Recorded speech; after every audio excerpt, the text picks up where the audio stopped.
Headache and facial pain are common presentations that can occur due to various benign and concerning conditions. Primary headaches, which are not caused by other conditions, include tension-type headache, cluster headache, and migraine. On the flip side, secondary headaches are a presentation of an underlying condition, such as giant cell arteritis, infectious meningitis, and subarachnoid hemorrhage. Now, if your patient presents with a headache or facial pain, first perform an ABCDE assessment to determine if they are stable or unstable. If unstable, stabilize their airway, breathing, and circulation. You might need to intubate your patient and provide mechanical ventilation. Next, obtain IV access and put your patient on continuous vital sign monitoring and cardiac telemetry. Finally, you might need to manage increased intracranial pressure. Okay, let's go back and talk about stable patients. In this case, obtain a focused history and physical examination, including a fundoscopic exam. First, let's focus on facial pain, more specifically trigeminal neuralgia. These patients typically report recurrent, unilateral facial pain lasting a few seconds to minutes, often described as sharp pain or electric shock. The pain is usually precipitated by minor stimuli such as shaving, toothbrushing, or chewing. The physical exam is usually normal, but sometimes you might find a sensory loss in the face. Finally, if the fundoscopic exam is normal, diagnose trigeminal neuralgia. Alright, now let's focus on individuals presenting with headaches. Next to the headache, history might reveal visual disturbances, fever, nausea, and vomiting. On the exam, you might notice altered mental status or focal neurologic deficits. Finally, the fundoscopic exam could be normal, or it might show optic disc edema, also known as papilledema, which occurs due to increased intracranial pressure. These findings are suggestive of headaches, so your next step is to assess for red flags using the Snoop 10 criteria. These include systemic symptoms, such as fever, neoplasm, neurologic deficits, sudden onset of headache, and older age, greater than 50. The 10 Ps include pattern change in headache, positional headache, meaning that the quality changes depending on the patient's position, such as standing versus laying down, headaches precipitated by activities that increase intracranial pressure, such as sneezing or coughing, papilledema, progressive headache, pregnancy, painful eye, post-traumatic headache, pathology of the immune system, such as HIV, and painkiller overuse. If red flags are absent, consider primary headache and ask about the laterality of headaches. If the headache is bilateral, consider a tension-type headache, so assess the criteria for tension-type headaches. These headaches can last minutes to days and must meet at least 2 of the following 4 characteristics. First, these headaches are associated with a pressing or tightening sensation. Sometimes, your patient will describe this feeling as having a non-pulsating band of pressure around the head. Next, headaches should be bilateral and mild to moderate in intensity, but they should not worsen by routine physical activity, such as walking. Finally, tension-type headaches are usually not associated with nausea, vomiting, photophobia, or phonophobia. However, some patients might present with either photophobia or phonophobia, not both. If your patient meets these criteria, diagnose tension-type headaches. On the flip side, if the headache is unilateral, consider cluster headaches or migraine. Next, assess whether the headache is associated with either restlessness or ipsilateral autonomic features, such as lacrimation and rhinorrhea. If either of those characteristics is present, suspect cluster headaches and assess the criteria. The patient should describe headaches as severe, unilateral pain in the orbital, supraorbital, or temporal region that typically lasts 15 minutes to 3 hours. These headaches are frequent and occur at least every other day, sometimes multiple times a day. As mentioned, they should be associated with restlessness or agitation and/or ipsilateral autonomic features, including conjunctival injection or lacrimation, nasal congestion or rhinorrhea, eyelid edema, forehead and facial sweating, and miosis or ptosis. If the patient meets these criteria, diagnose cluster headache. Now, let's go back and look at individuals reporting no restlessness or ipsilateral autonomic features. In this case, suspect migraine headaches and assess whether your patient meets the criteria for migraines. Migraines last hours to days and have at least two of the following four features: unilateral in location, pulsating quality, moderate to severe pain intensity, and they are worsened by or cause avoidance of routine physical activity such as walking.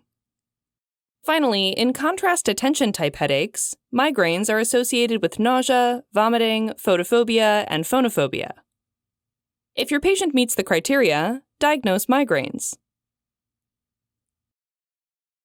All right, let's go back and take a look at individuals who are presenting with red flags.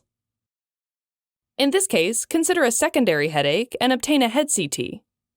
If the CT is normal, consider conditions like giant cell arteritis, meningitis, medication overuse headache, and idiopathic intracranial hypertension. First, let's discuss giant cell arteritis, also known as temporal arteritis, which is typically seen in individuals 50 years of age and older. In addition to headache, history reveals pain over the scalp or temple, vision loss, and pain with chewing, which is known as jaw claudication. Additionally, there might be a history of polymyalgia rheumatica. The exam might show tenderness to palpation along the course of the temporal artery in front of the ear and on the side of the head. Finally, if the fundoscopic exam shows optic disc swelling and pallor, consider giant cell arteritis. Next, obtain labs, including erythrocyte sedimentation rate, ESR, and CRP, and a temporal artery biopsy. If the erythrocyte sedimentation rate and CRP are elevated and the biopsy reveals transmural inflammation, multinucleated giant cells, and mononuclear infiltrates, diagnose giant cell arteritis. Let's move on to infectious meningitis, which is associated with headache, fever, and neck stiffness. History might also reveal nonspecific symptoms like nausea and vomiting, but also sensitivity to light, confusion, and seizures. The physical exam reveals signs of meningeal irritation, including nuchal rigidity and positive Brudzinski and Koenig signs. Next, you might find altered mental status or focal neurologic deficits. Depending on whether there is increased intracranial pressure or not, the fundoscopic exam might show papilledema. With these findings, consider infectious meningitis. Obtain a CSF sample for basic labs, culture, and PCR. If the CSF analysis reveals an elevated white blood cell count, elevated protein, and a positive culture or PCR, diagnose infectious meningitis. Now, let's look at medication overuse headaches. In this case, your patient will report worsening of pre-existing headaches and chronic use of medications used to treat headaches, including NSAIDs, acetaminophen, triptans, and opioids. Patients usually report that the medications are becoming less effective, meaning they have to take more medicine to get any relief. If the physical exam and fundoscopy are normal, consider a medication overuse headache and assess the criteria for diagnosis. First, a person with a pre-existing headache disorder is experiencing headaches at least 15 days per month. Second, there should be at least 3 months of regular overuse of one or more medications used to treat headaches. If your patient meets these two criteria, diagnose medication overuse headache, which usually resolves after reducing or stopping the overused medications. Finally, let's focus on idiopathic intracranial hypertension, which is typically seen in obese biological females of reproductive age. The patient reports headaches that are more severe with Valsalva maneuvers, such as sneezing or coughing. Additionally, they report episodes of visual disturbances, such as transient vision loss or double vision. In some cases, a patient might mention hearing pulsating sounds, known as pulsatile tinnitus, which occurs due to turbulent blood flow in narrowed transverse and sigmoid venous sinuses. On the exam, you might find visual field loss, decreased visual acuity, and abducens nerve palsy.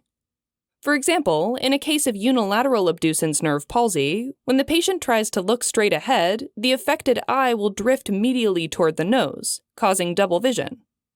On lateral gaze towards the unaffected side, the patient will adduct the affected eye normally toward the nose, which improves their double vision. Finally, if the fundoscopy reveals papilledema, consider idiopathic intracranial hypertension, so be sure to obtain a brain MRI and venography. Also, you should perform a lumbar puncture to check the opening pressure and obtain a CSF sample for analysis. If the brain MRI and venography are normal, the opening pressure is 25 centimeters of water or greater, and the CSF analysis is normal, diagnose idiopathic intracranial hypertension. Now, switching gears and moving on to individuals with secondary headaches and abnormal head CT findings. In this case, consider vascular etiologies, such as subarachnoid hemorrhage and venous sinus thrombosis. Patients with subarachnoid hemorrhage typically report the worst headache of their life, which is often called a thunderclap headache because the pain is maximum at onset. In some cases, a few days or a few weeks before the patient's presentation, they had a milder sudden headache called a warning or sentinel headache. This type of headache occurs due to aneurysmal wall stretching or minor aneurysmal leak and is often a sign of impending aneurysmal rupture. Also, they might report cardiovascular risk factors, such as hypertension and tobacco use, as well as a family history of cerebral aneurysms. The physical exam reveals nuchal rigidity, possibly in combination with an altered mental status and focal neurologic deficits. Additionally, the fundoscopic exam reveals papilledema with or without a boat-shaped hemorrhage called a subhyaloid hemorrhage. Finally, if the head CT reveals a hemorrhage in the subarachnoid space, diagnose subarachnoid hemorrhage. Next, let's take a look at venous sinus thrombosis. These patients report progressive worsening of their headache that might be associated with nausea, vomiting, confusion, and even seizures. Some important risk factors include infections such as COVID-19 and mastoiditis, but also pregnancy and the use of oral contraceptives. Other important risk factors include recent head trauma, neurosurgical procedures, and genetic or acquired thrombophilia. On physical exam, you might find altered mental status and focal neurologic deficits. The head CT will reveal a hyperdensity or filling defect in one of the dural venous sinuses. At this point, consider venous sinus thrombosis, so immediately obtain CT or MR venography. If venography reveals a thrombus in a dural venous sinus, diagnose venous sinus thrombosis. Here's a clinical pearl.